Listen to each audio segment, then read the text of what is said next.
Xin chào mọi người, hello people. Sau đấy tôi xin quay một số video hình ảnh của tôi cho mọi người cùng xem. Trên đây là cây cà phê và hồ tiêu của tôi. Tôi được trồng xen với cây cà phê của nông trường cà phê Triệu Rống.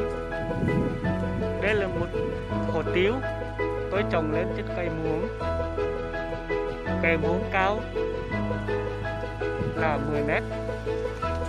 Với bậc thang như thế này treo lên thì tôi đã đổ cây thang này được 5 mét.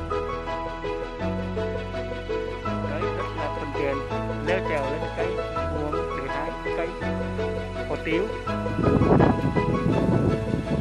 Đấy, cao rất cao, rất nguy hiểm.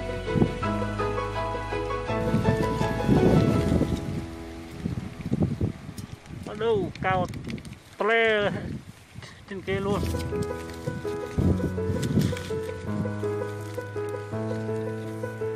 Đấy, một cái hồ tiêu đẹp như thế này. Không biết sao mà người ta mua thì không được giá. Thưa mọi người rằng cây hồ tiêu của người dân làm ra rất là sạch, không có chất hóa học nào, rất đảm bảo an toàn cho người dân sử dụng. Nhưng bên cạnh đó thì người mua với giá thì rất thấp, không biết sau này người dân sẽ sống làm sao. Đấy, mọi người cũng nhìn thấy đấy, dưới là cây cà phê, trên cây muồng là cây hồ tiêu bò lên rất là đẹp. Đấy, toàn là cây hồ tiêu hết, trên cây muồng không có cây muồng nào để trống cả. Đây là lô cà phê của nông trường do tôi làm. Đấy, trên cây muồng tôi được trồng tiêu. Bây giờ tiêu của tôi muốn hái làm sao hái thôi, không liên quan gì đến nông trường cả. Đấy. Còn cà phê thì chúng tôi giao khoán phường An Khoán của nông trường. Đến năm nay thì cà phê năm nay giá rất thấp, với lại sản phẩm năm nay thì ít, vậy chúng là mất mùa. Cho nên nông trường cà phê Triệu Rống năm nay đối với người công nhân làm thì nó không vượt sản. Có một số công nhân làm thì rất là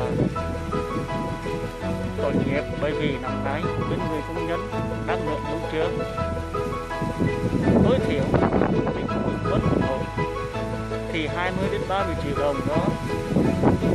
Bởi vì việc mọi người này chia sẻ với tôi, cầu cứu làm sao để nông trường cà phê Triệu Rống tạo điều kiện xem xét lại cho bà con công nhân làm lô được giảm sản theo mong muốn,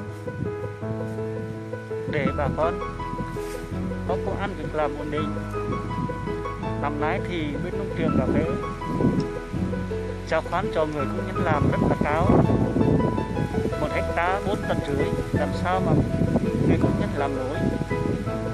Vì vậy đề nghị mọi người rằng hãy cùng nhau chia sẻ, cùng nhau cầu cứu để giúp cho bà con người công nhân làm trên lô có cuộc sống ấm no hạnh phúc. Tôi đến đây đã kết thúc. Xin chào và hẹn gặp lại quý vị trong những chương trình video của tôi sắp tới. Tôi xin chân thành cảm ơn.